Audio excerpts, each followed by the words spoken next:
Well, I've got. We'll kick off the recording, and I'll kick off a little convo for that. All right, go on. How is your control? Is your How is your? I've only had one. How is your frame going? My frame, Yeah, as in my the bod there. No, the one that you sit your body in. Oh, the racing frame, the racing rig. Yeah. I'm not going to tell you about that. Why not? Because that's for the show later on. Well, that's all. Better get stuck into the show so everyone can hear it. All right, let's get into it. Let's get into it.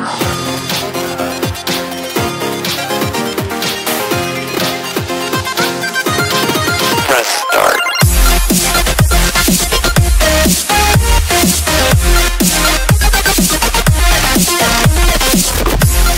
This is episode 195, and today is Monday, the 13th of November, 2017. Welcome to the Aussie Gamers Express video game podcast. I am your host, and here with me is my co-host and very good friend, Snoogs. How are you, mate?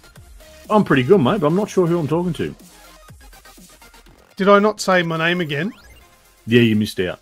It's written there! How do I not read it? So stupid. I am your Take host, 37. Lucas, and here with me is my co-host and very good friend, Snoogs. Is that better? See, I've got it written in front of me, so I don't stuff it up. And I don't know, just because I'm getting too casual with it, because I remember it, I'm just skipping across what's actually written. Yeah, of what's actually written and stuffing it up. I guess that's the thanks I get for being a bit too confident. But anyway, before we start, here is this week's show in preview. First up, we'll do video game discussion, then we'll do video game news. And in this week's news, we've got Little Nightmares DLC and demo, Destiny 2 Enhanced, and South Park Phone Destroyer. Then we'll do user-created content, what's that sound, and last words. So let's go straight into video game discussion. Snoogs, what do you want to discuss this week? Have you been keeping yourself entertained with video games? I have been. We've only had a short turnaround this week because it's Monday nights. What's that? 3 nights of gaming. Yes, that we've had. You've had a few more hours. The joys of shift work. That's all right. So I've been getting stuck into the VR stuff this weekend. I had my niece over, and she's never played VR before, never been around it. So, being that she's a bit younger than the suggested age, I've just let her do the Chainsmokers VR, where what's a song called "Ticket to Paris" or something. Yeah, plays along with that, and she's also done a little one called Invasion, where these little cartoony aliens come down and stand there, and you just look at a rabbit, and you're like a snowman sort of thing. That's more like just a cartoon, 360 cartoon, isn't it? Yeah, pretty much. You don't do anything, I don't think. It's not a game. No, you just look around and watch, and the rabbit's got a bit of attitude about it. Yeah. And so it's just something little for the kids to do. You know, it's not too bad. But in the same breath, I've had the VR on my head as well, and tried out the new demo. So PSVR demo number 2 has dropped and hit the store earlier this week. Yes, on your recommendation, I downloaded that today, and I also played it. Yes. So I'll leave my most favourite one till last, because I've only played a couple of them.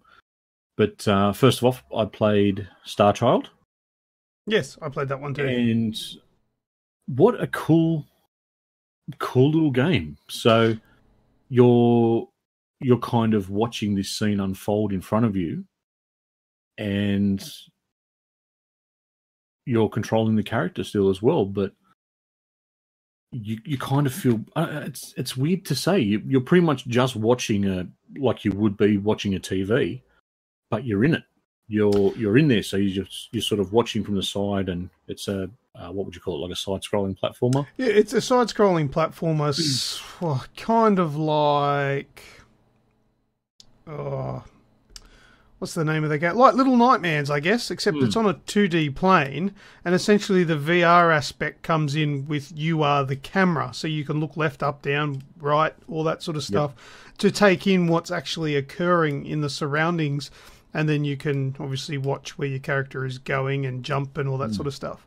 You know what the first thing I thought of when I played whatever that's called? Star Child, yes. Star Child. The first thing I thought of was how far the graphics have come in 12 months. Oh, for VR? Yeah, that's true. VR. Yeah, they've got a lot clearer too. Yeah, the graphic, the fidelity of it, and the particle effects as well, because when you run through the grass, you get the little lights coming off it and everything like that. But what was your thought? The first thing I thought of was, please make a VR Trials Fusion.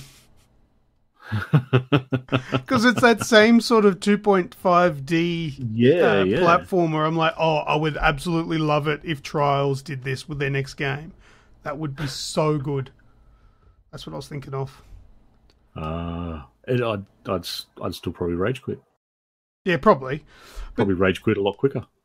But Star Child's a good game. It's only a really short demo, but it sort of shows off what its intentions are, and it looks like a pretty cool game. Like that big robot that comes in and sort of saves your life. Yeah, that's pretty cool. Saves the day at the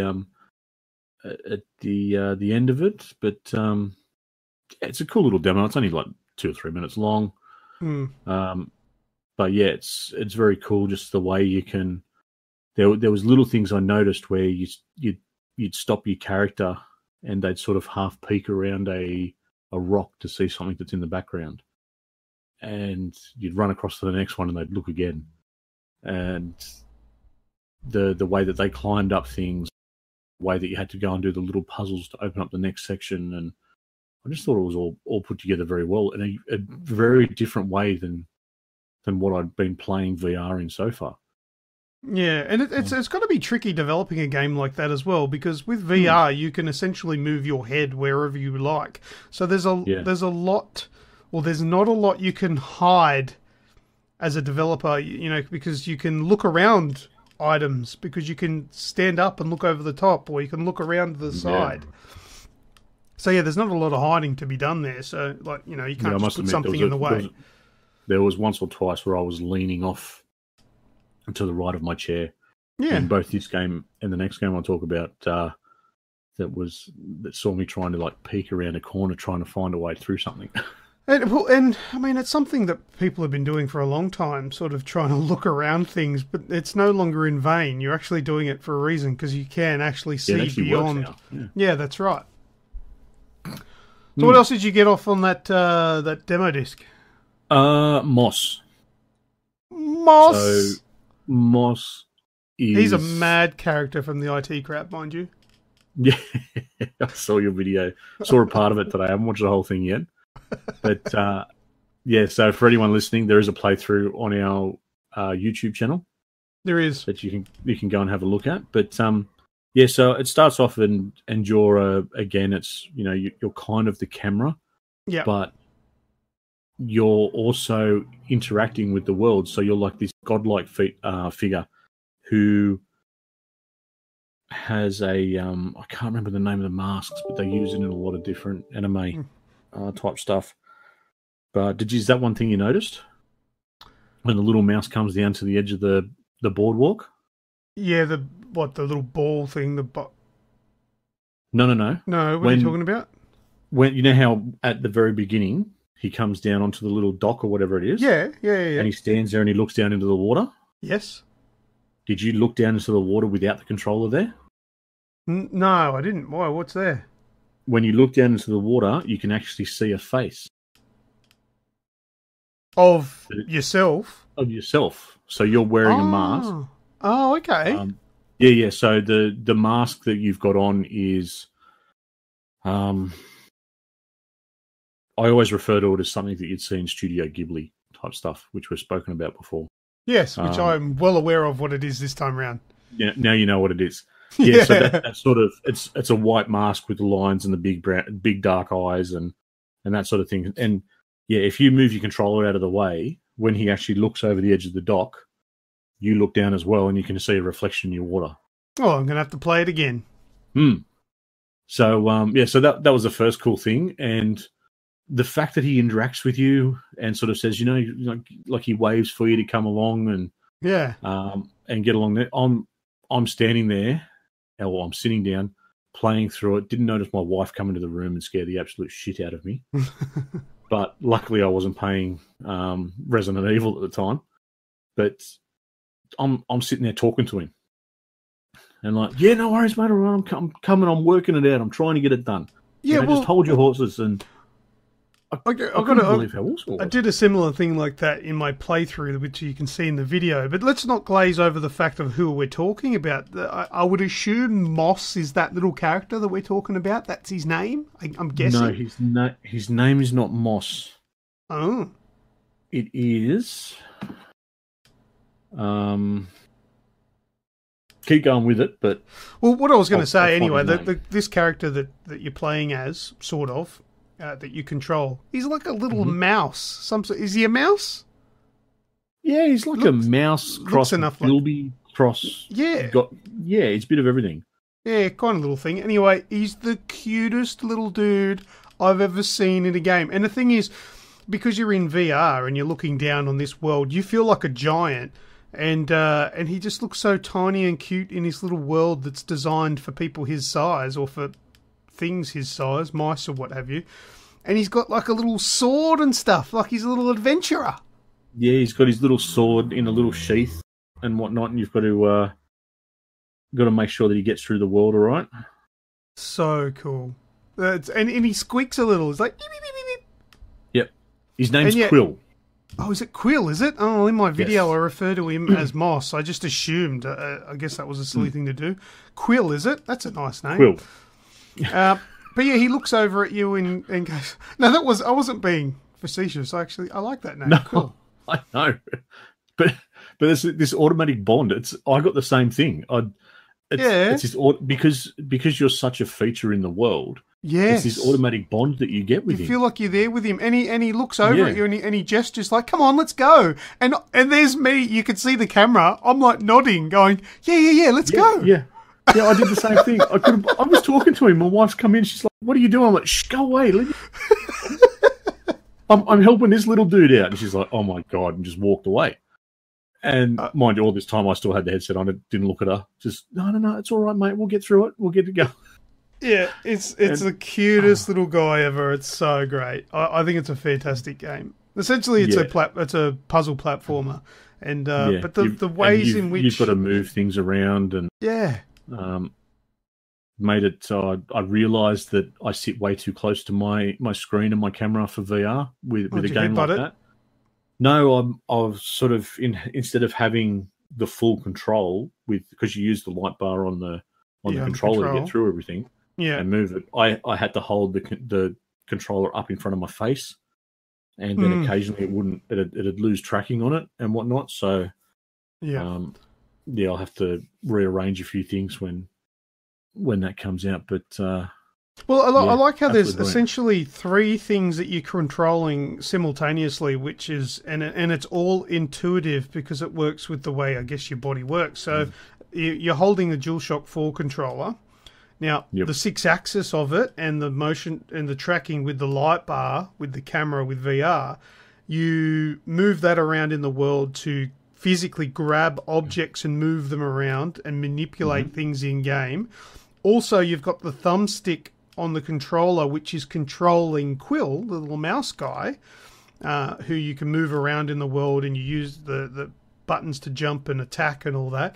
But then also there's the third thing where you are the camera angles. You're not using the right stick to move it around. You're moving your head around and looking around. It's almost like you're playing with a diorama that's actually on a table in front of you, and you're controlling this little remote-controlled little mouse dude. Because that's what it feels like. It feels like It feels like you're there. It feels like you're there and you're looking at a little world on a table, and he's there for your controlling. It's so good. Yeah. Such a cool little way to do it. The combat was amazing too. Yeah, he just gets in there and... I didn't expect such good combat. for anyone that's going to play it, I'm not going to spoil it, but what a sensation just the last little bit.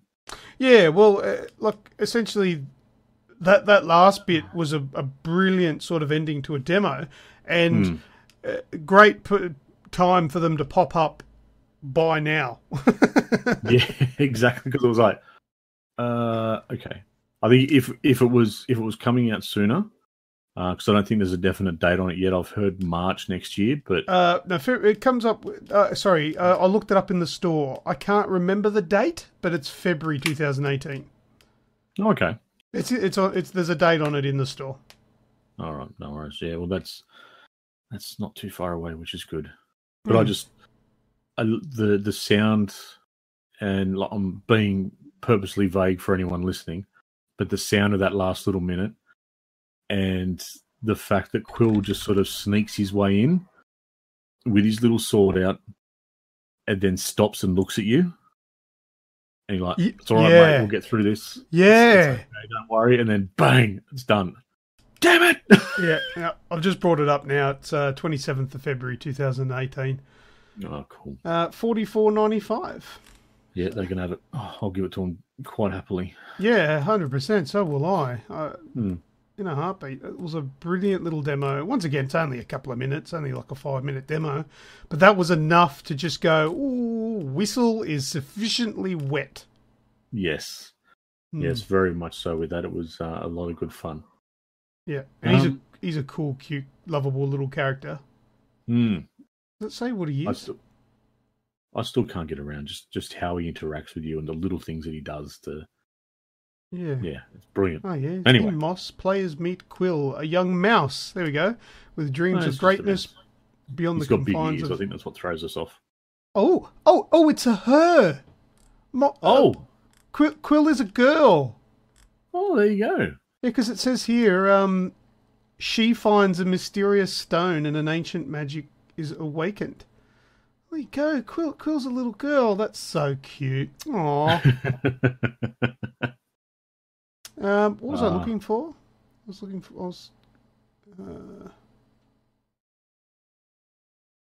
don't know. I was looking in the description to see if I can find out something, but I can't remember what now. Oh well. Yeah. Anyway, if you don't have VR yet, go and have a look at the gameplay over on YouTube on the Aussie Gamers channel. If you do have PSVR, go and download the demo. And just have a go.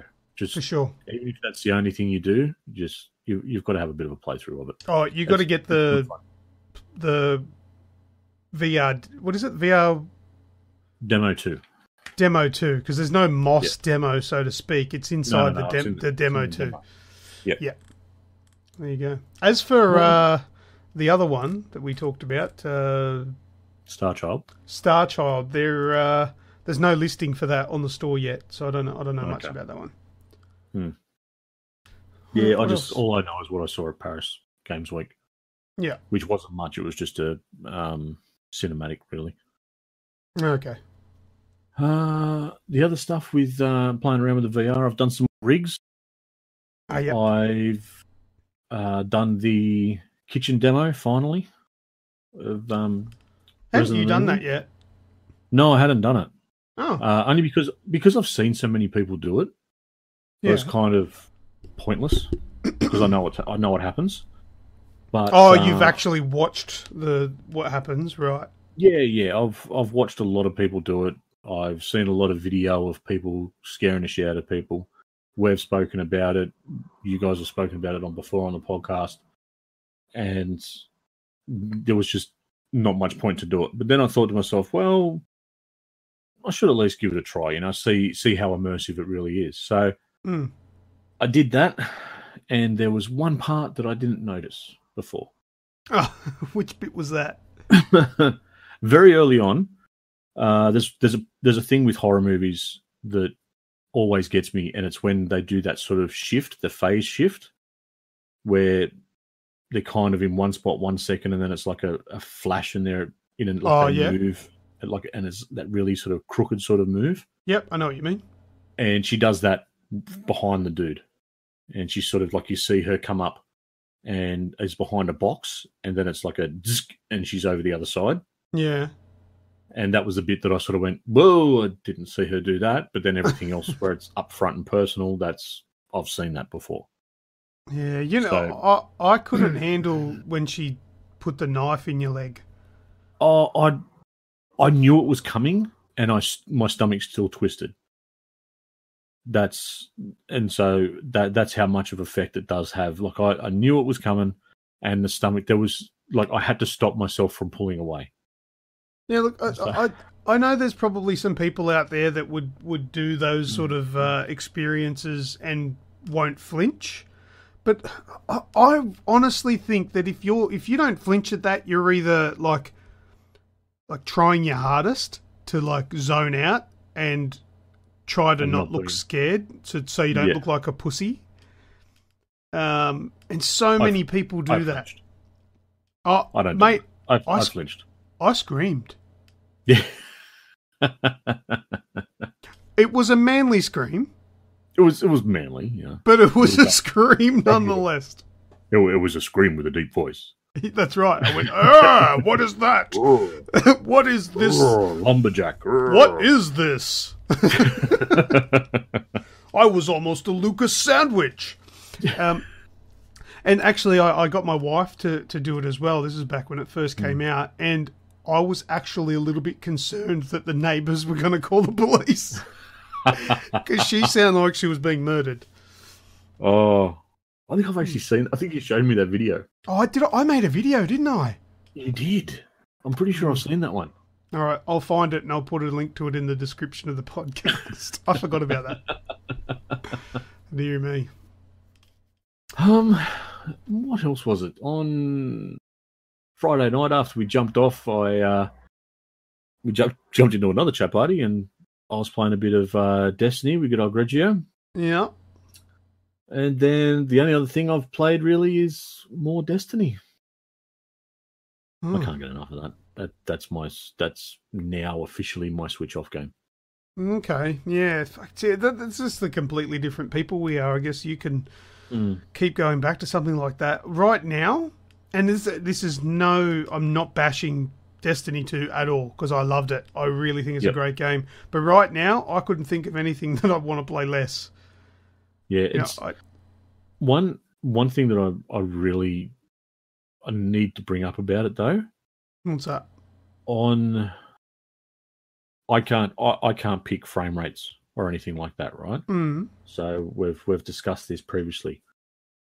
On the PS4 Pro, I can get on and play Destiny all night without hassle. I can still be sitting there at 1, 2 o'clock in the morning and going strong. When I play it solely on the Xbox, 1.5 hours and I'm done. My eyes are tired and it's literally just switch off time. I don't know whether it's just a timing thing, but it always happens. I'm thinking that it's got to do something with the refresh rate of the screen that's just making my eyes a lot more tired. Are you sure it's not the fact that when you played it on the PlayStation, the game was fresher? No, because I still do it now. I've got 3 characters on the PlayStation. I've got 1 character on the Xbox. Still playing it on the PlayStation? Yeah. Alright. Yeah, look, I don't know. I literally I alternate nights. One night I'll play it on the PS, like tonight it's PlayStation time. I haven't played it on the Xbox. I don't know. Maybe what you should do, go and do some research on YouTube or something and see if you can find out what the performance differences is. Does it have a lower frame rate? I can't. I don't think it would have a lower frame rate. Yeah, I didn't think so. I heard that it was locked at 30 on both. Yeah, I'm pretty sure they both are on 30. Look, maybe it's a lower resolution and the softer resolution is making your eyes trying to focus it more because it's a softer image. Maybe and that might be what's straining your eyes. Yeah. I don't know. I'm just sort of, No, well, that would explain it. It's just it's a weird thing because it's not the only game that does it on the Xbox, but that's the only game that I have on both. Yeah, because the majority of the biggest difference between that I've noticed from PlayStation to Xbox, well, talking standard Xbox here, obviously not the X, is resolution.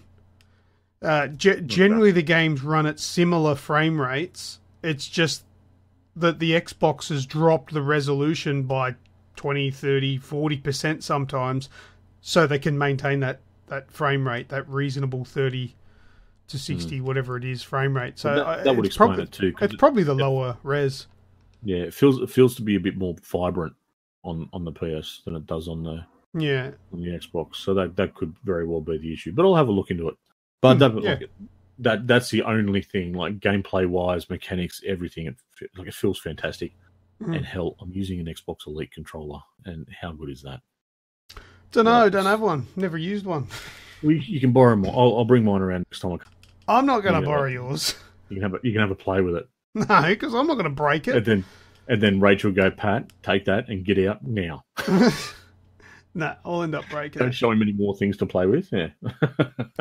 Yeah, no, I'm already sort of sneaking the idea in there of a new steering wheel. That's going to go down well.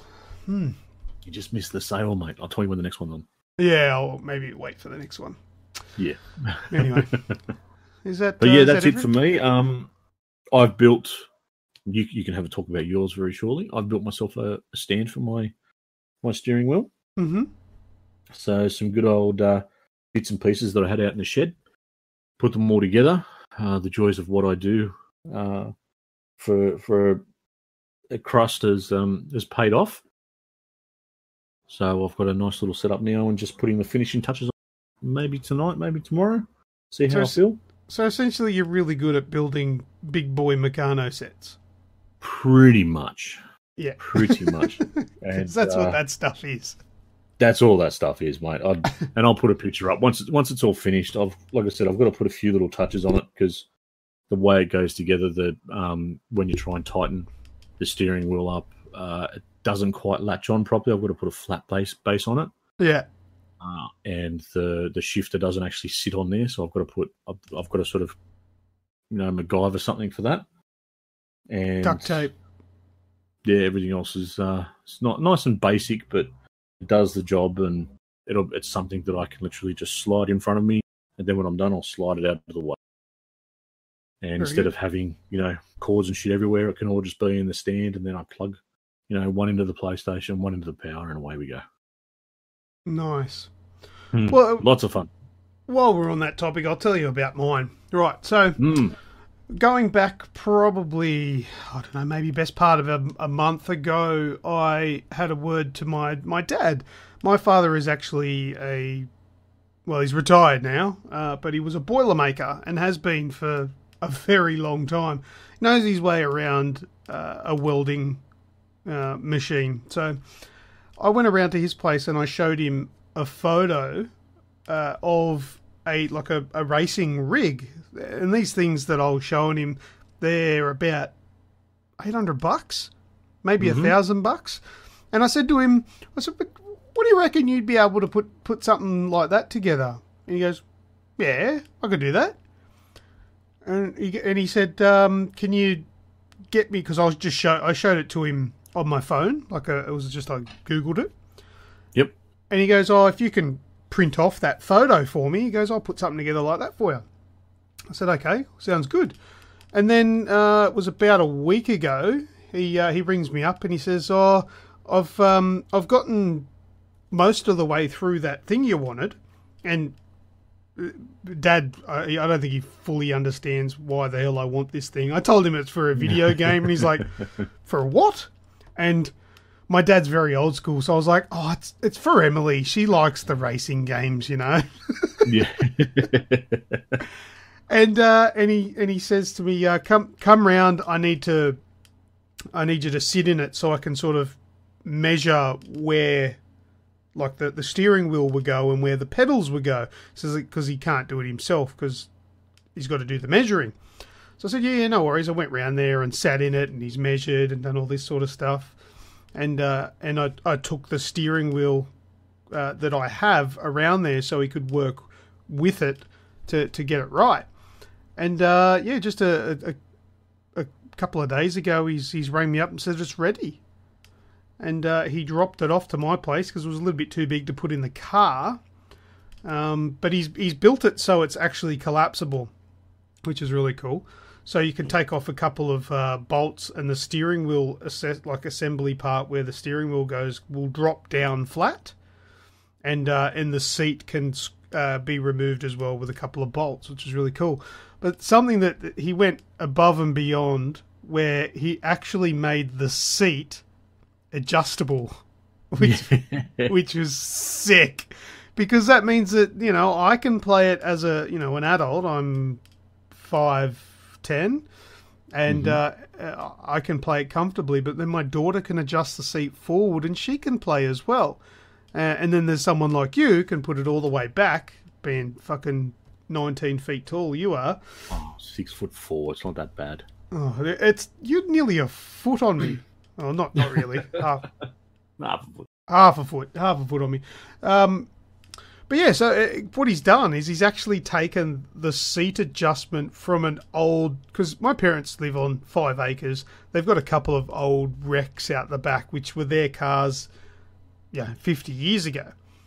And so he had like an old Gemini at the back. He's taken the seat adjustment rails off the, like, I don't know, driver or passenger seat and fixed that to the bottom of an old discarded office chair. So now the thing's got adjustments on it. You can slide forward and back. Pat, I was using it today. It's perfect. You would not know that you were using something homemade. Oh, it looks brilliant. Oh, there's just nothing out of place.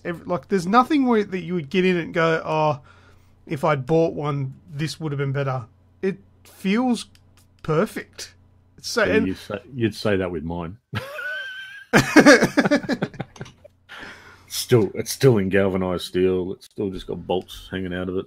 But the difference here is that this is being built by somebody who essentially would have done stuff like this for a living. You know, he was a fabricator. He would build things. So this was kind of his job for the last 40 odd years of his life. So he knew what he was doing. He's a professional in this field. So essentially, there's a good reason why I didn't make it. But I've blown away by it. And like my dad is amazing at what he does, and he didn't even bat an eyelid that here he was his adult son wanting something for video games. He was happy to help me out. If you want to check it out, because I think you really should, because it looks so much better than anything that I could have imagined. I've made a video of it. I've put it on YouTube, so go and check out our YouTube channel. Have a look at that video and put a comment on there. Let me know what you think, because I'm pretty sure there's going to be a lot of positive comments. There's already comments going on there as we speak, and people are saying, "I want that. Give me that rig. I want that. It's so good." So go and check it out. Give the video a thumbs up too while you're there. Yeah. So to test it out, I played some games, of course. So I tried out Drive Club VR.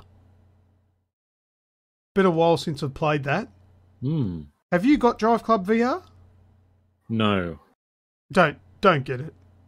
No, I have played it, but Drive Club VR is the VR game that sold me VR. But 12 months down the track, it's pretty shit. Wow. That's probably one of the worst racing games I've played in a long time. It is hideous. Oh, and it's so blurry. I actually was worried that my PSVR wasn't was defective or something, because it was blurry as hell. But yeah, no, it's just Drive Club VR. It's probably the weak link there. So I tried GT Sport, tried the VR in that. Mm-hmm. That's good. That's actually pretty good. Obviously, it's got its disappointing points where it's only 1v1 and, you know, limited amount of lap numbers. Also, I don't know if I'm doing something wrong. I couldn't do Mount Panorama because I'm not high enough level. Is that right? You've got to level up. Yep. That's stupid. No, it's in a way, yeah, but in another way, at least you got people playing the rest of the game, not just doing VR every day.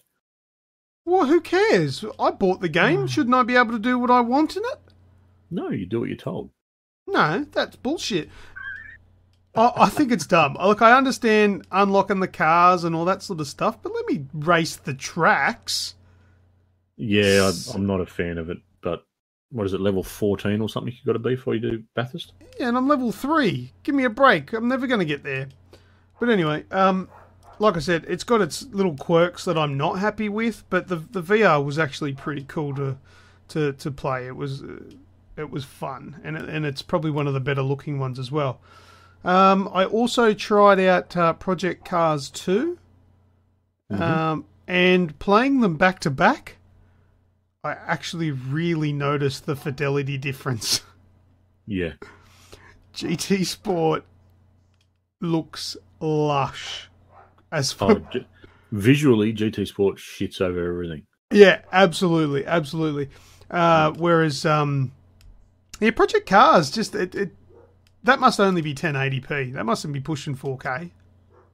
No, I don't think it's been done yet. It probably hasn't got the PS4 Pro thing, but which is disappointing because they need to back the Pro a lot more than they are. But look, yeah, Project Cars I played as well. Great game, but yeah, it just doesn't look as pretty. What else did I? I did something else on. No, I think that was all the racing games because I couldn't do Xbox or Forza or anything like that because the steering wheel I've got only works for the PlayStations. So I did those games and had a good time playing them. But in saying that, we'll stick to. Actually, no, I think I'm done. No, I don't think I have any more PlayStation to talk about. No. All right. Well, I've got some Xbox stuff to talk about. First of all, the Xbox One X. Obviously, I picked that up last week. Spoke about it last week as well. The issues that I had last week haven't reared their head again, so that's a good thing. There was an update on Friday. Ah, okay. And it was after the show. I flicked over to mine, and it said that there's an update. Do you want to do it? You need to do it to go back online. So. That must have fixed it. Okay, because I've not had any issues whatsoever since, which is a really good thing. But the Xbox One X is living up to its expectations. It's actually really good. The fidelity of that thing, playing Assassin's Creed Origins, that game looks amazing. I haven't really done too much in it. I don't think I'd done too much the first time, but I've at least gotten out of the first area now. And moved on to a new area. But it's a bit strange. You know how like Assassin's Creed is normally an open world game? Mm-hmm. This Origins kind of isn't anymore. Is it just the first section, or? Well, maybe it is. Maybe I'm talking out of school here. Maybe I haven't played it enough, but I had to go like. It was to leave the first section, which is the first section is like, if you look at the map and zoom out, the first section is just one of the little provinces or states or whatever you want to call them in the Egypt area that you're in, which would make me think why, like, because to leave the area, I had to go to do a mission, like I had to do a main mission which took me out to the next area. Otherwise, it was like sectioned off by, you know, the synchronization walls. Yep. That are normally on the outskirts of the entire map. Well, this one had that around that little sector, like the little state. So, look, I think I don't know enough yet to say that's what happens all the time. I don't know if you can cross those borders normally. Maybe you can from now on. But from that first section, you couldn't. Maybe you're right. Maybe it is sort of just keeping you there for the first bit as a bit of a trainer. And then maybe the whole thing opens up and you can go wherever you want. Something I'll probably have to clarify next week. Or anyone listening to the podcast can chuck it into the comments section of the pin post or somehow get into contact with us depending on where you are listening to the show. But we'll find that out. I played more of Wolfenstein 2. Playing that on a harder difficulty now, trying to sort of get through it a bit. Harder difficulties are pretty hard, man. Yeah, it's amazing to hear you go back and actually do it. I didn't think the game had left that much of an impression on you. Oh yeah, no, great game. I loved it. Brilliant. Yeah, for sure. But mind you, you say the word, Snoogs, and I'll give it to you. I've got to get you to have a go. Yeah. So next time I see you, I'll give it to you. Sounds good. Super Mario. So it ramps up, does it? Ramps up. With the harder difficulty ramps up. Oh, yes. Yeah. Are you tactical or are you dooming it? Well, I try to tactical it. It's pretty hard though. Like, I mean, there's only so much you can do like that. Sometimes there's points where, like in the beginning, you can melee, but it's hard. Actually, there's an achievement for meleeing when you're in the wheelchair at the start. So if you get a chance to do that, get it. It's a little achievement saying, what is it? Cripple but able or something like that. Yeah, something like that. Yeah. It gets real hard, and yeah, there's different ways that you can do it. There's also different paths that you can take. So it's doable, but it'll be a struggle on the harder difficulties. Yep. Cool. I played a lot more Super Mario Odyssey. That game just seems to go on and on and on forever. There is so much content in there. It is not funny. It is so good. How many moons have you got? Oh, like 150? Isn't there like 1,000 of them? Yeah, 999, I think. That's 1,000. That's close enough. Yeah, but that's a long way from 150. I'll tell you that much. It is a long way. But like essentially, you only need to collect maybe 15 or so. I think it ramps up as you go along. But you only need to get like 10, 15 to move on to the next world. And some of the worlds have got like a big overworld boss that you've got to defeat as well. And you just keep moving on and progressing. And essentially what I'm keen on doing is I just want to finish the game, get it all over and done with, and then just go and have fun with the levels that I really enjoyed and collect everything. Yep. But yeah, there are so many things to do. And there are so many like little surprises where you can... Because obviously the idea is you throw your hat, lands on an enemy, and you can control them. Yep. There are so many controllable enemies that, and they all have their own unique abilities, which allow you to get to places. You know, you might look at a moon and go, "How the hell am I going to get that?" But then you find the right creature to possess, which has the right ability, which will get you to that moon, and it's so rewarding, so much fun, really cool. Oh, and there was one little thing where I thought, that's a bit mean. Mario's a bit of an asshole. I saw a little bunny rabbit, and I remember the bunny rabbit from Super Mario. Oh, what's that other one with the worlds? Oh, do I have him here? Sega Boy, mate. I'm not sure. There was Super Mario Galaxy. From Super Mario Galaxy, and it was probably in Super Mario 64 as well, where there was this rabbit, and I'm like, I bet if I catch that rabbit, I bet it's got a moon. And I chased the rabbit because the rabbit kept running away from me, and it was actually quite hard to catch. But in Super Mario 64, there was a button you could press that would make Mario dive and catch the rabbit. Mm-hmm. But in this one, there's no catching it. You literally have to bash it, and I think you actually kill it. And you get the moon. So I thought that was Mario's been welcome to the 21st century. Yeah, he's just like, that rabbit's got what I want. I'm gonna go mug him. And he tear open his flesh for a moon. Yeah, disappears into a puff of smoke and essentially is dead, I think. But I'm still really enjoying Super Mario Odyssey. That is a great game. Has it surprised you? Like just the amount of content that's coming out of something that's, let's be honest, it's a small little handheld, mm-hmm. and it's giving you so much. Yeah, Absolutely. Nintendo do a lot of things right.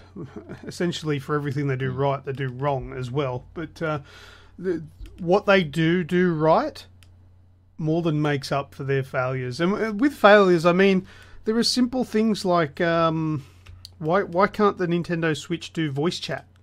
There's no voice chat on there. If you want to do voice chat with somebody through Nintendo Switch, they've got, I think the functionality is in an app, a smartphone app. So you've got to do it externally on your phone. Which isn't that for like child protection no more than anything else? Oh, maybe. I don't know. But there's because that's what Nintendo's more aimed at, isn't it? But then again, Nintendo has really good, easy to use parental controls. You could just turn off the chat feature, surely.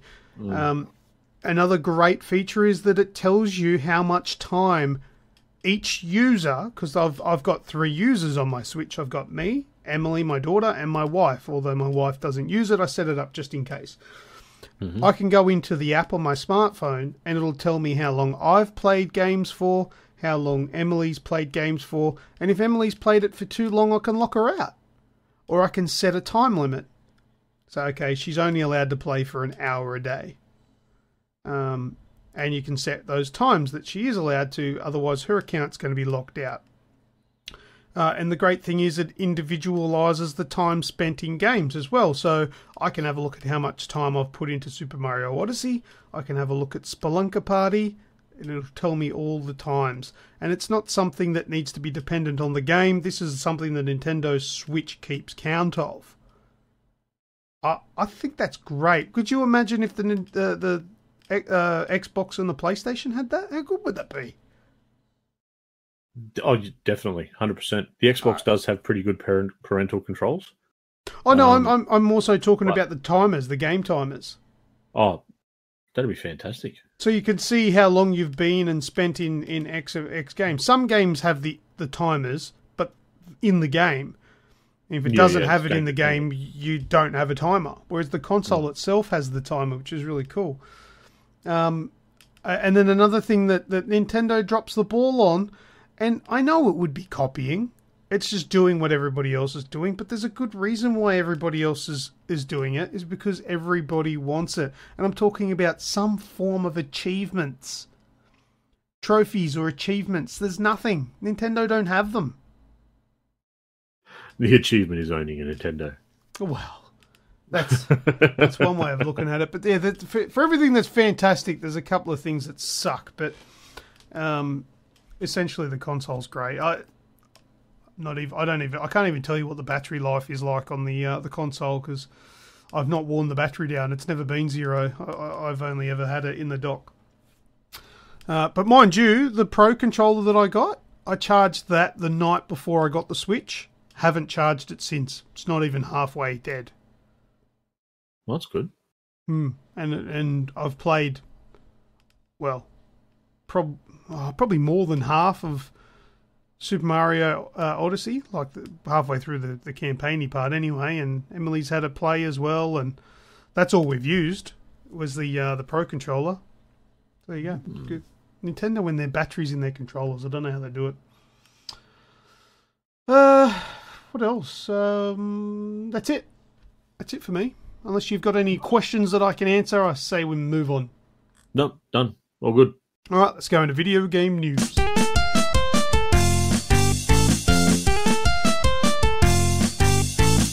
First up in this week's news, we've got Little Nightmares DLC and demo. So in The Hideaway, which is the name of the second story of the Secrets of More DLC, the runaway kid...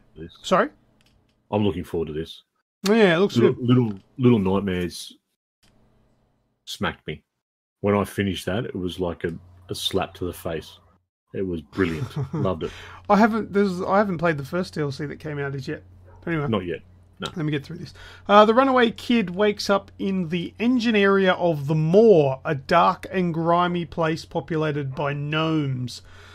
Gnomes? Spelt without a G by what I've got here. But anyway, I'll keep going. Included into the expansion pass of the critically acclaimed game Little Nightmares from Tarsier Studios, The Hideaway is available today on PlayStation Network, Xbox Live, Steam, GOG, and other PC distributors.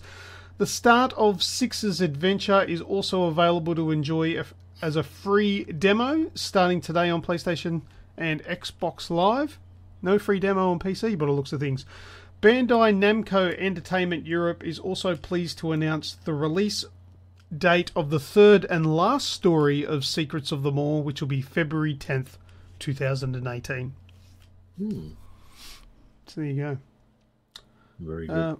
Yeah, I wouldn't mind getting my hands on that, but I've got to get the first one for the first expansion part first. Yeah, I was going to wait for all three of them and do them all. Yeah, they'll no doubt have some sort of pack or some deal or something like that. Yeah. But there you go. There's a if you haven't played Little Nightmares as yet, there's a demo available now on consoles, PlayStation 4 and Xbox One. So check that out. Excuse me. Next up, we got Destiny 2 is getting enhanced. This is good news. In a blog post today, Bungie shared a host of news about Destiny 2, including news about console enhancements and a double XP weekend coming mid-November. Both consoles are getting HDR lighting support in their higher fidelity patches. For the PlayStation 4 Pro version, Destiny 2 will run adaptive 4K, while the Xbox One X version runs in a more consistent 4K. There's no word on frame rate changes for the higher spec console versions, but Bungie has said 60 frames per second is unlikely for the console versions. This patch will come alongside the Curse of Osiris DLC on December 5th.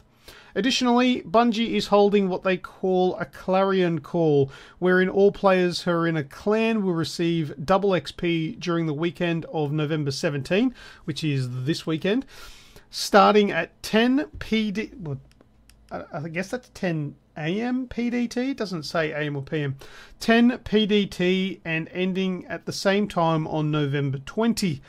Bungie assures single-player Destiny fans that some future Clarion Calls will not require joining a clan. That'd be nice, considering not everybody has a clan that they're in. But there you go. Snoogs, you'll be on that? Definitely. Get yourself some Definitely. double XP. And have you noticed what the date for the upgrade? What's it close to? No. Okay, so the DLC's releasing on the PlayStation first. Right. And the update for the 4K patch is coming out just before the drop of PUBG on the Xbox. Okay. So I might be. You think that's like related? That's well, it could be. So because let's face it, once PUBG drops, the Xbox is going to lose a player base on Destiny. Hang on, what the Xbox is going to lose player base? Yeah. Right. Yeah. Well, because a lot of people will migrate across to PUBG when it's new. They'll end up coming back for Destiny once the DLC drops on the Xbox. But yeah, I just thought it might be related. Can I make a? I'm going to make a comment. Look, I don't mean to start a war with this or start an argument or sound like a douche or anything. I just want to make a little bit of a prediction. I get the impression that a lot of console players think PUBG is more than what it is. I think so. You know what I mean? Like you know what it is for console players, and I'm very much in that boat. It's a worldwide phenomenon.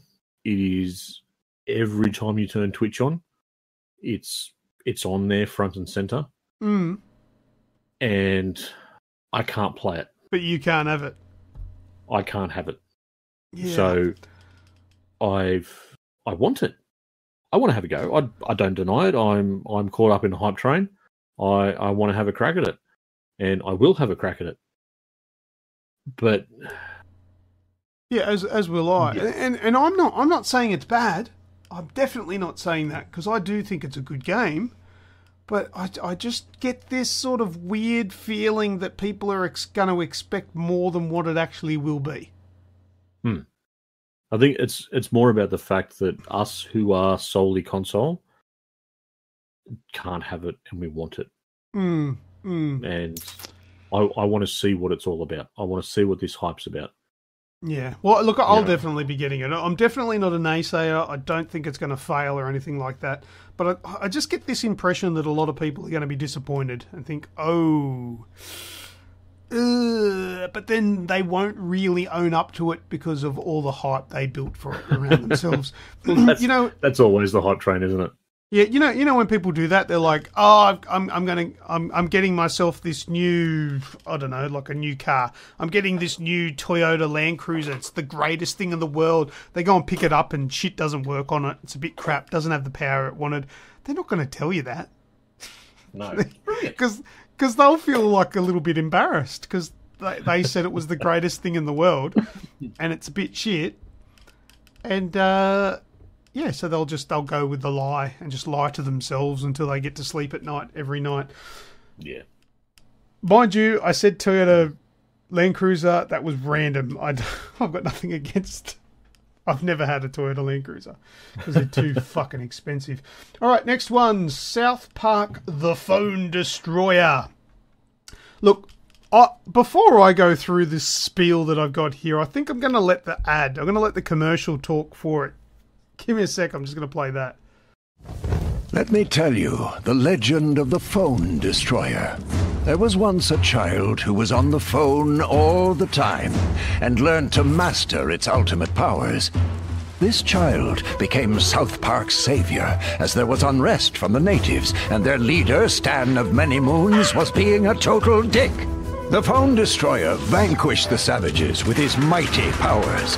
Like all legendary heroes, the Phone Destroyer was surrounded by many powerful allies.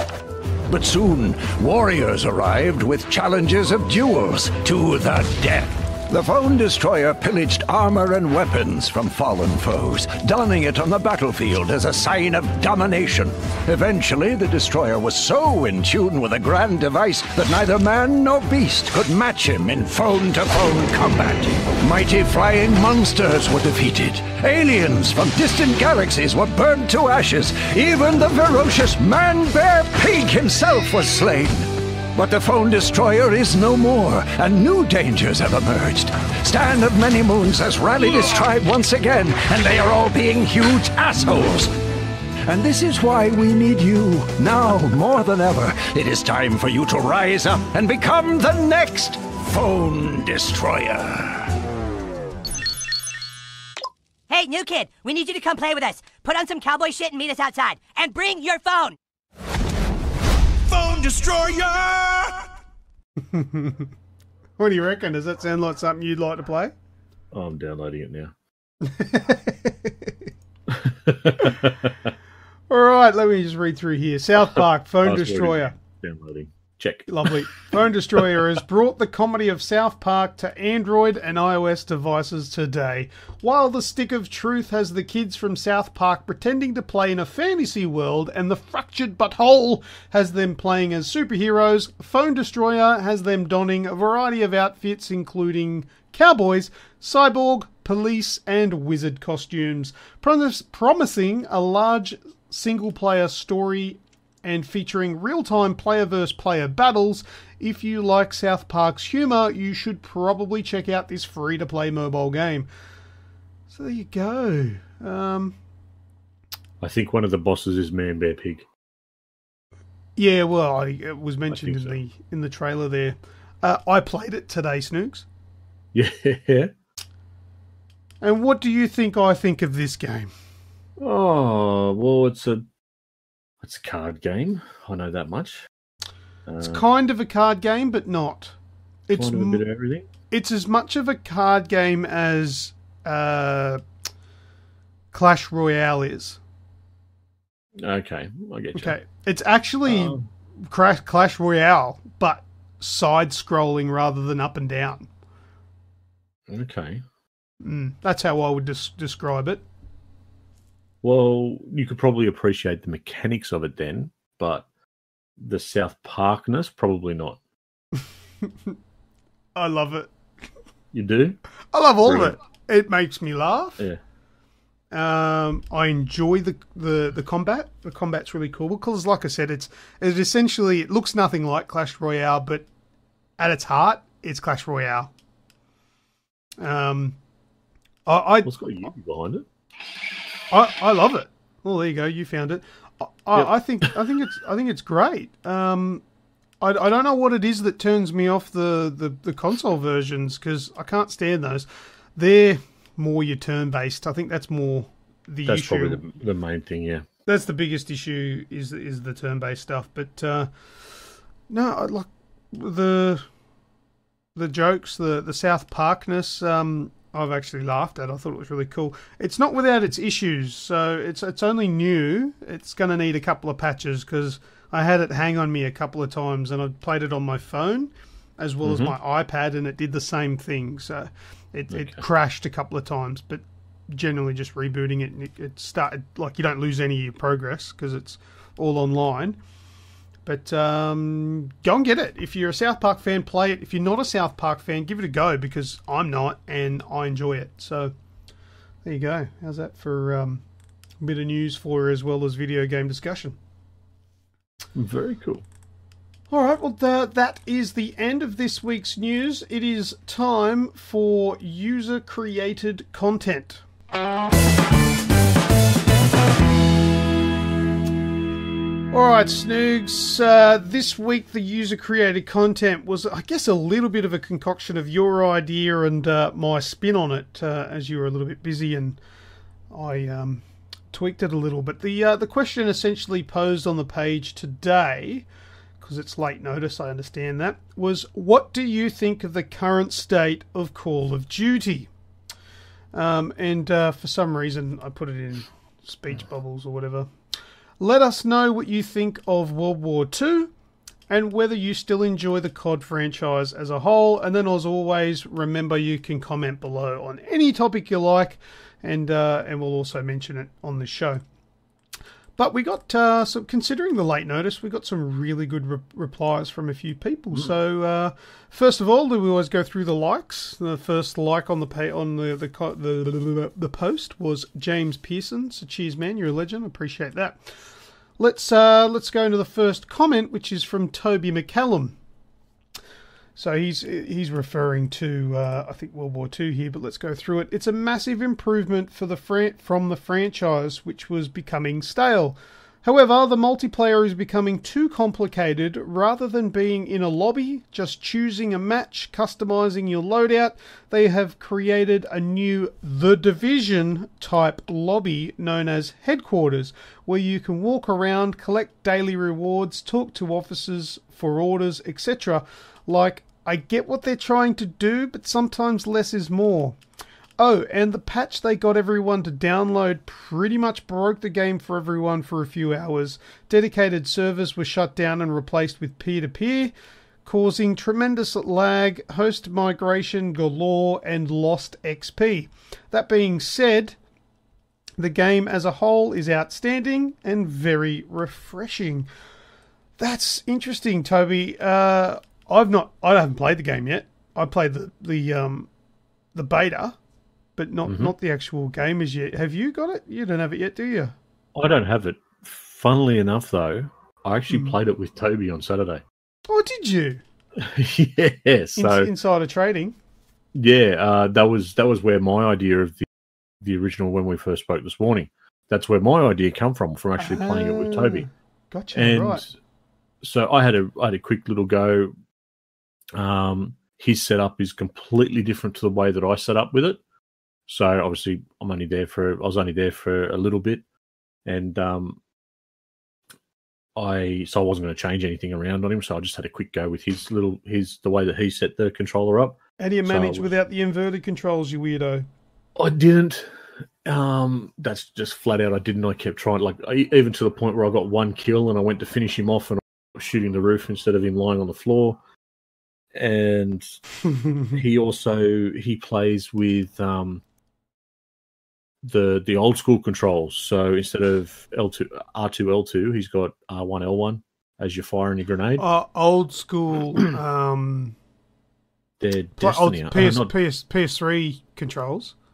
Yeah. I think the more original COD controls. But so that's he plays it all. Hang on. Do you mean L1 and R1 are aim and fire? Yes. Yeah, that the PS3 did that because the triggers were shit. Oh, okay. Well, there you go. Yeah. Yeah, so that's how he had it set up. So I kept pulling on L2 and throwing a grenade, and but yeah. But saying that, the game itself, he showed me the Storm the Beaches. He was just playing multiplayer, just rolling through, and I got there halfway through a map, and they were just about to storm the beaches. So the game itself looks phenomenal. The sound is brilliant. It looks like a war zone. It feels like a war zone. It's definitely bumped up the graphic side of it. Like it earns its R rating.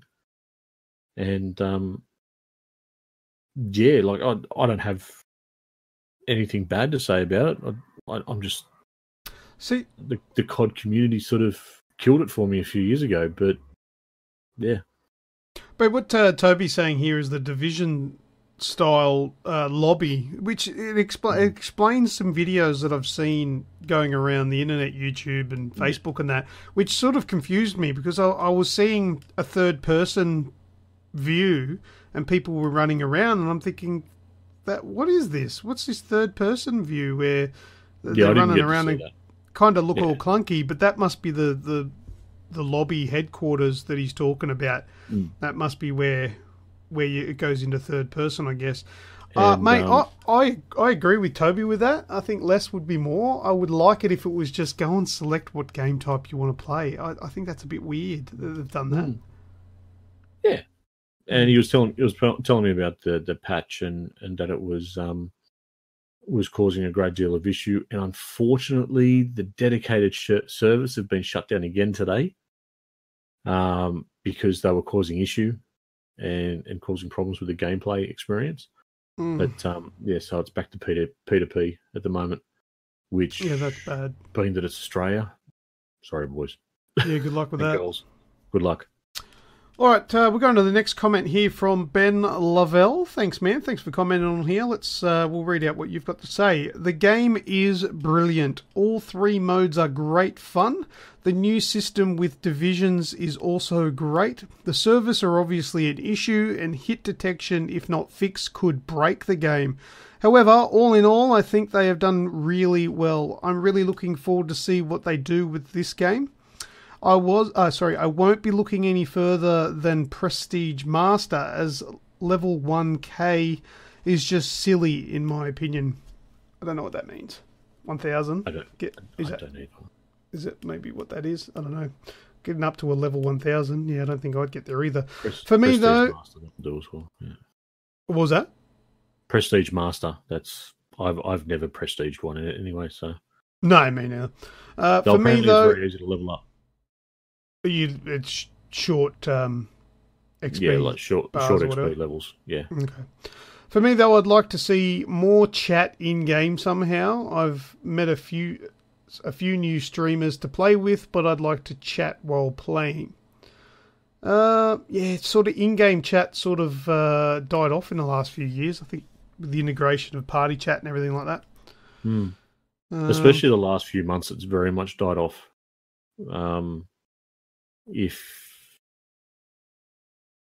Really with the past, with what COD's had, do you really want it? Yeah, no, then we're going to get told about who's banging your mum and all that sort of stuff.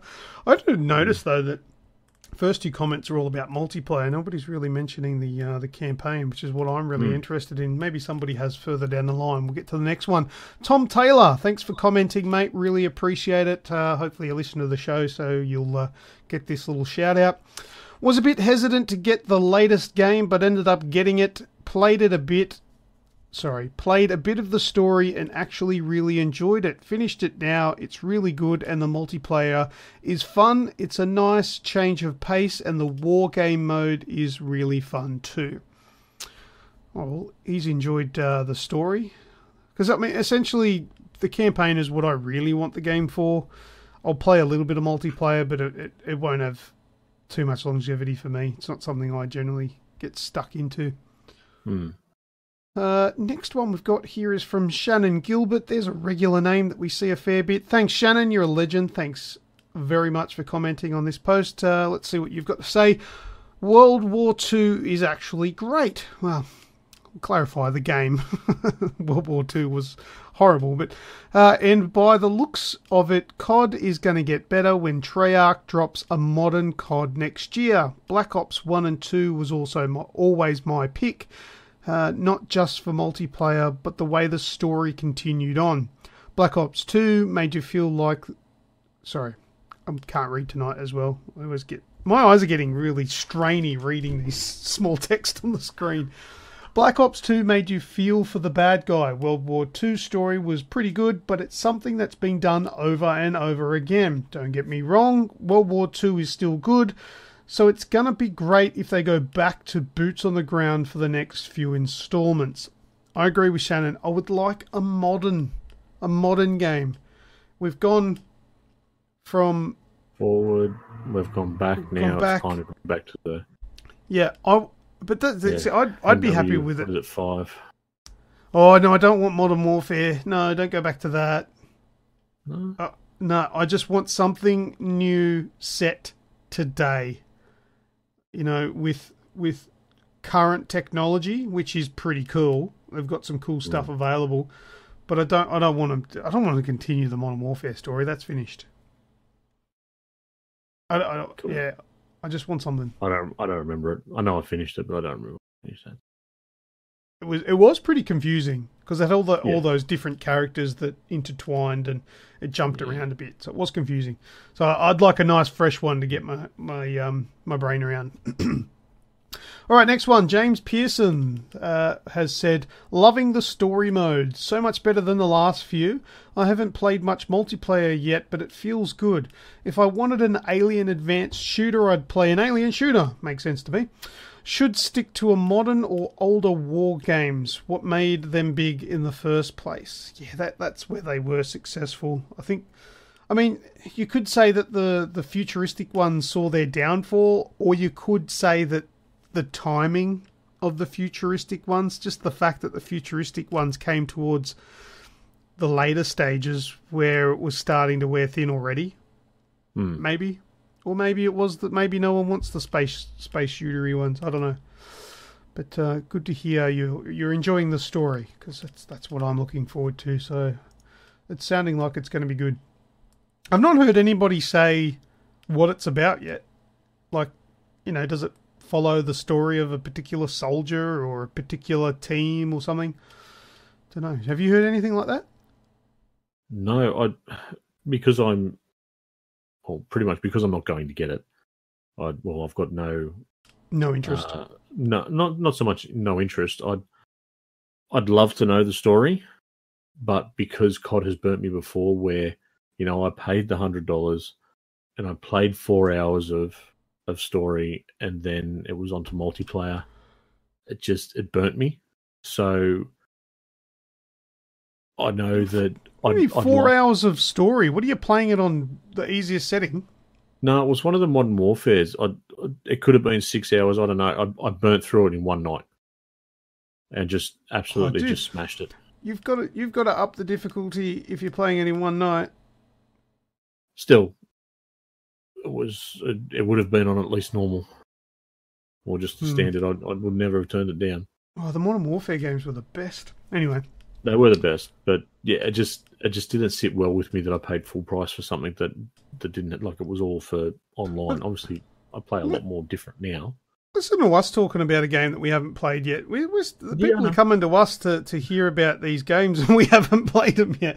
I've got too many things. That's the reason why I don't have it yet. That's one of the big things as well. I've got a lot on it. Like, I've got a lot game-wise at the moment. Yeah. And I think if I went and started looking into the story and just saw that it was awesome, I'd be like, oh, okay, maybe I can just go and, there's already a lot of pre-owned ones that people didn't click with them. I could just go and pick one of them up. Or Well, yeah, look, I'm going to get it eventually. If you don't have it, I'll lend it to you. Yeah, problem solved. We'll work it out between us. All right. So last comment I've got here is from Nick Holmes. I'm probably too late. Guess what? You're not, because you got in time before we got up to the segment. Okay, so I'm glad to see others actually like it. It's still a COD game, so all the things that made the series popular are still there, even though they're a bit dated now, in my opinion. And I tend to agree with most of the comments the others have made. However, in addition to the ongoing server issues and empty headquarters, I would like to add one more comment. In a post-Battlefield 1 play as 5 different allied nationalities world, it's a little disappointing that they again choose to pick a cliched "the war only happened in Europe and didn't start until D-Day when America came along and won the war almost single-handedly" style campaign. Even the American gamers should feel aggrieved at the lack of coverage of their other important contributions: North America, the Med, and obviously the Pacific Theater. In a game called WW2, they should really have called it COD, the US involvement in D-Day and beyond. Not quite as catchy, perhaps. I actually find it somewhat ironic because the original Call of Duty, still one of the best shooters ever, was the first World War II game I'd played where you got to play as different nationalities and on the Eastern Front. That's a good comment, that one. Nick's got a point. He does. Yeah. He does. Yeah, that was one thing that was very popular with Battlefield 1, the fact that you changed, different nationalities and different points of view. And, you played as an Aussie in one of them. That's right, yeah. But yeah, I could imagine it being very, this is how America saved the day. Yeah. Yeah, but they've always been like that. They have. I don't know. This is the very blockbuster-esque sort of video game, so maybe asking for a little much. But yeah, no, Nick, I think definitely has a way with words and said it well, I think. Definitely. He's definitely made a brilliant point. And yeah, seeing some of the, especially stuff in the Pacific Theater that went on during World War II, it wasn't always a win for the Allied. That was some really tough going, and even to the point where they got down as far as Papua New Guinea and nearly got into Australia. And, there's a lot of stuff throughout that region where the Allies didn't come out on top; they had to backpedal. But another thing that sort of got me I started thinking of this when I was playing Wolfenstein 2, actually, and it's sort of relevant here.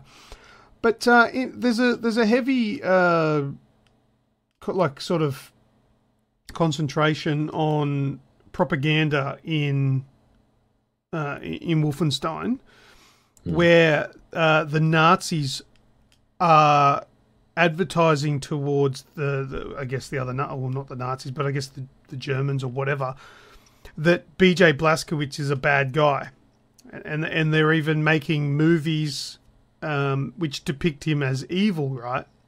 Yep.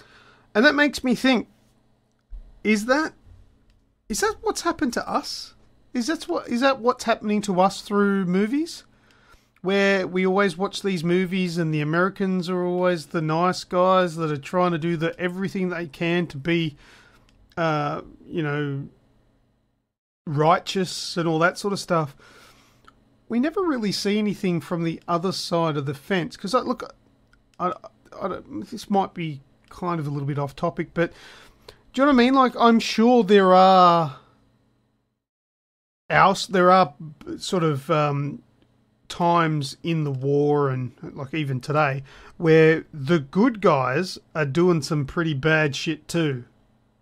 Oh yeah, for sure. But none of that ever comes to light, does it? No, well, it's one of those things. There's a movie out there. I can't remember for the life of me what it was called.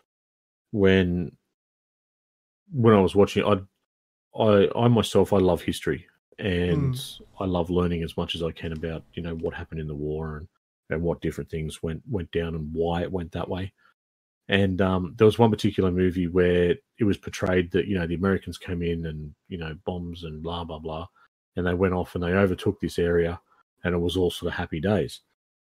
The issue was in truth they came in, they tried to go in with bombs and guns blazing and whatnot, and actually got pushed back. And it wasn't until a few months later that the Aussies actually come in and took it over. But I'm sure there would be stories from the other point of view, and I think there's actually been I don't know whether it was a movie or a documentary from the point of view from someone who witnessed Hiroshima from the ground, which would have been absolutely frightening. Actually, coming to think of it, there was it was like a wartime movie starring Sean Penn. Was that Apocalypse Now? What movie was that? Was it or was it? That was Vietnam. Apocalypse Now was Vietnam, I think. Yeah, I'm thinking it was. I'm doing a quick search now to see if I can find it. But I remember there was a movie where they it was in wartime, and the good guys. Well, there was only one guy that was sort of being bad, which was Sean Penn's character, who was like raping the innocent people and all that sort of stuff, like the civilians. I think it was Apocalypse Now. Well, another movie that actually points it out very well is Good Morning Vietnam. I've not seen that. Oh, you need to. It's it's Robin Williams. Robin Williams, yeah. And it's depicted as a bit of a comedy, and there's a lot of very hysterical moments, being that it is Robin Williams, but he captures both sides of it. So there's sections of it where he's doing his radio show, he's talking to the Americans and ramping them up and all that sort of stuff. But then he meets a local girl and starts seeing things from the other point of view, from the point of view of the locals, and it's actually brilliant. I'm not going to ruin it for anyone that hasn't seen it, because I do think it's a brilliant movie that you need to go and have a look at. But it does actually show quite a bit from the other side of the fence as well. I've just found the movie that I was thinking of. Mm-hmm. It's not Apocalypse Now, way off. Casualties of War is what it's called. That one. Yeah. Yeah, it's got Michael J. Fox in it as well, and Sean Penn's a bit of an arsehole in it. Which is, okay, I'll have to have a look. That's not a bad movie. All right, so I've got to watch Good Morning Vietnam, and you've got to watch Casualties of War. And everybody listening, watch them both and tell us what you think, as long as you're adults. So there you go. There's some really good conversation coming off these comments on here. So thanks a lot to James Pearson, Toby McCallum, Ben Lovell, Tom Taylor, Shannon Gilbert, James Pearson again, because you commented as well as liked, and Nick Holmes. Really good comments there. Thanks a lot. But that is... Toby's actually going to bring it over and give us a crack sometime soon, I think. Cool. What's he got it on? PS. Okay, cool. All right, that is user-created content. Let's move into What's That Sound?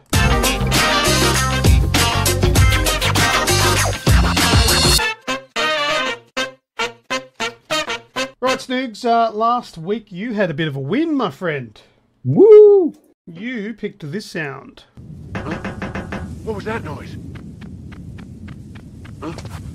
Whose footprints are these? Huh? So there you go. That was... What was it, Snoogs? You got it last week? That was Metal Gear Solid. Was it the original? It was the original, wasn't it? Well, it's hard to answer that question, because there's like 1,000 originals. Yeah, true.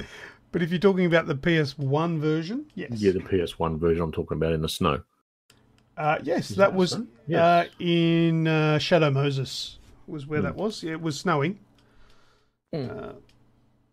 Shadow Moses Island or whatever it was called there. Do you know what set it off for me? When the gunfire, that's not gunfire. It sounded like gunfire to me because I pictured the little, like, the 1 pixel bullet going along. Okay, have another listen. I want you to pick what it actually is. Huh? What was that noise? Huh? Whose footprints are these? Huh? It's just knocking on something metal, isn't it? Yeah, because you remember you could back up against something, and there was a button you could press to make noise. That blew me away. I'm like, you can make noise in this game, and they will hear you. They can see your footprints. That was like next gen shit. You never picked up that before. What's that? Oh, you never got to do that before. Oh, yeah, sorry. I took what you said the wrong way. It confused me. But yeah, that blew my mind. Amazing. Anyway, I've got another one for this week. This is from me, so I'm not going to guess. Are you ready, Snoogs? Are you going to get it this week too? Is it going to be 2 weeks in a row? Oh, fingers are crossed. It is from me. I do get easier ones. Have a listen.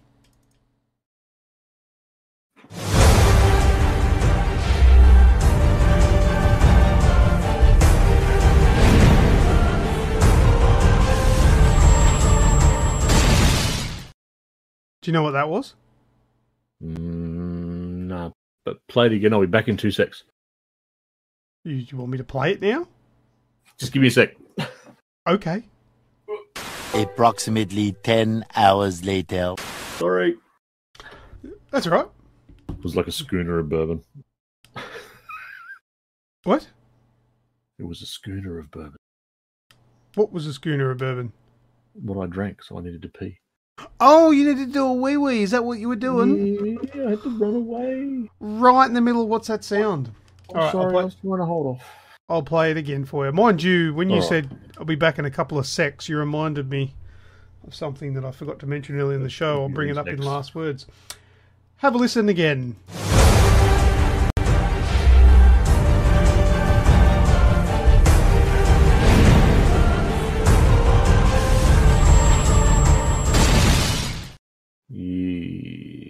I think. You think you got it? Familiar. No. It sounds familiar. I didn't even come close to saying that's another Metal Gear. No. No.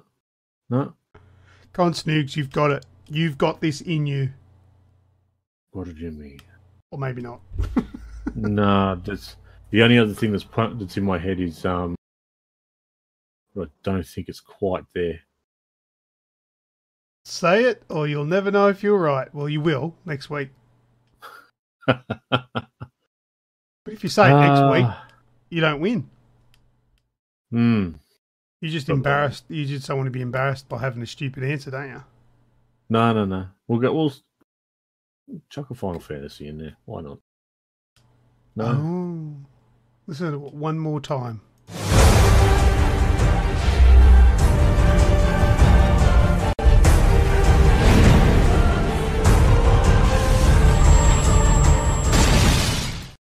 No? It's not Final Fantasy.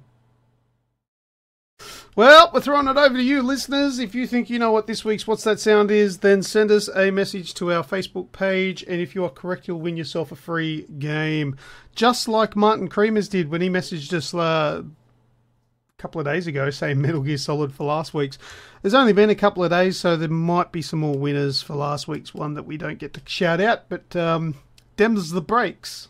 So that's What's That Sound, Snoogs. Let's go into last words.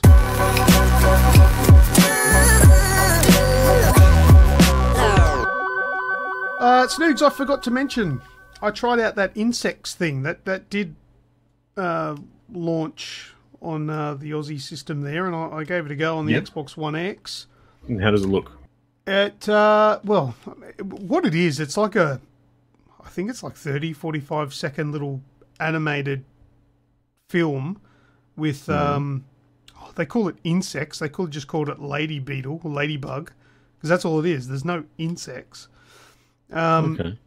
But essentially, what you can do is you just watch it and it repeats, and you can press like the Y button will change it from 1080 to 4K. So you can flick it at any time and change the resolution, which is really cool. And then you can press like X, which will put HDR on or turn HDR off. So it'll show you the differences. And then you can pause it wherever you like, and then change all the settings just to see little comparisons. You can also do split screen, so you got HDR on, HDR off. You can change the color of the ladybugs. You can change their skins to make them look different. Like you can turn it into like a robot-y looking thing. You can change the color of the flowers. You can change it from daytime to nighttime. And you flick it to 1080 and you see the dandelions a little bit blurrier, jaggy. And then you put it to 4K and there's a lot more definition. It really is just there to show off what's going on. It's actually a really good tech demo because it really does show you the differences between HDR and no HDR, which I'm particularly poor at picking, and 4K and 1080, which I'm pretty good at picking. So, I recommend it for people that have an Xbox One X to download it and have a go, have a look at it, and it'll sort of show you what your money is paid for. Yeah, see, my TV was the model that was released before HDR really become a thing. So I've got the 4K side of it, but I don't have... there's no HDR? It's got HDR, but it's not compatible with the PS or I don't know about the Xbox One X yet. But it'd be an older style of it's an older style of HDR, yeah. So look, you can tell when it's on, and my wife hates it, so I don't have it on for normal TV. Only when I've got the PlayStation plugged into it is it running. Yeah, but, for me, HDR is the sort of thing. If it wasn't on, I wouldn't notice. Mm-hmm. But if you see the side-by-side comparison, you'd be like, okay, yeah, HDR looks better. But it's not the kind of thing, like it's a small 1%er that, okay, it's better, but take it or leave it, really. Yep. Your resolutions and frame rates are miles ahead of in importance. Fair enough. Yeah, so it's good to sort of check it out anyway. Snoogs, you got any last words, man? I do. What do you got? Releasing, by the time this comes out, it will have released already. So on the 17th, we get to travel back into the Elder Scrolls V Skyrim in VR. Oh, yep, VR. Yeah, so it's releasing first and foremost on PSVR on the 17th, which is Friday coming or just gone when you first listen to this. Uh-huh. There's a little thing here that I'll read out to you. I'm going to put some information up on the Facebook page and whatnot, but there's some information from lead producer Andrew Scarf. He's recounting his first time that he encounters a dragon, and he says, "I was going through one of the dungeons, and then I realised, I can get 2 targets with spells at the same time. I'm basically Iron Man." So, because of the hands, the move controllers. You can basically be Iron Man. Kind of cool. So it's still got your iconic dragon, the Dragonborn battles. It's still Skyrim. I've still been warned with divorce if I get it. So, just get it. I think I'm gonna have to. Yeah, just go fucking divorce me then. I'll have more time to play Skyrim. Yeah, go and play some Skyrim. I might just hide it from her. I'll buy it digital. Yeah, it can be your mistress. Put it in a little leather outfit and hide it in your gimp. In the closet with the other stuff. Yeah. Yeah. You don't have one of those? No. I've got a spare one. You can have it. I've got plenty. Sounds good. I've got plenty of them. Little gimp box. Yeah, so that's releasing this week, and if you haven't checked it out, have a scroll through Facebook. There'll be some information on there. There'll also be some information up on the website. It's also probably a little late, depending on when people are listening to this, but Overwatch has got a free weekend again this weekend. supposed to finish on, well, I guess the 19th, but being in Australia, our timing, you probably got till Monday, so if you're listening to this on Sunday and you want to play Overwatch, free weekend. Sounds good. I'll miss it again. About all I've got. You got anything else? That's it? No, that's it. But as always, get over to our YouTube channel. Check out all the videos over there. Keep an eye on our Facebook, our website, and, of course, over on twitch.tv, Aussie Gamers. Yeah, not that I stream Aussie very Gamers much TV. these days. I don't know why I do. Why I don't. I just... My stream goes up there every time I go on, so... Yeah, that's right. It does host yours, so whenever Snoogs is on, if you're on there, you'll see it. You'll see it. Also, what's it called? The thing? That thing with the thing. The thing with the thing? Spotify. The thing with the... We're on Spotify now. Spotify. So if you're listening to this and you're not listening on Spotify and you'd think that would be somewhere that you'd prefer to listen to it, it's there now too. So go and check it out. But yeah, I think that's about the end of the show. So thank you very much, everybody, for listening. I am Lucas. And I have been Snoogs. Thanks again, everyone. See ya. Well, here we are once again at the end of this week's show. If you're still hungry for more video game content, head over to the Aussie Gamers Express Facebook page and give us a like. We also have a heavy presence over on Twitter, so give @AussieGamers12 a follow, and also our YouTube channel is there waiting for you to give it the love that it deserves. This podcast is available for your convenience through iTunes, Stitcher, and TuneIn Radio. Thanks again for listening, and I'll catch you all on the next episode of the Aussie Gamers Express Video Game Podcast.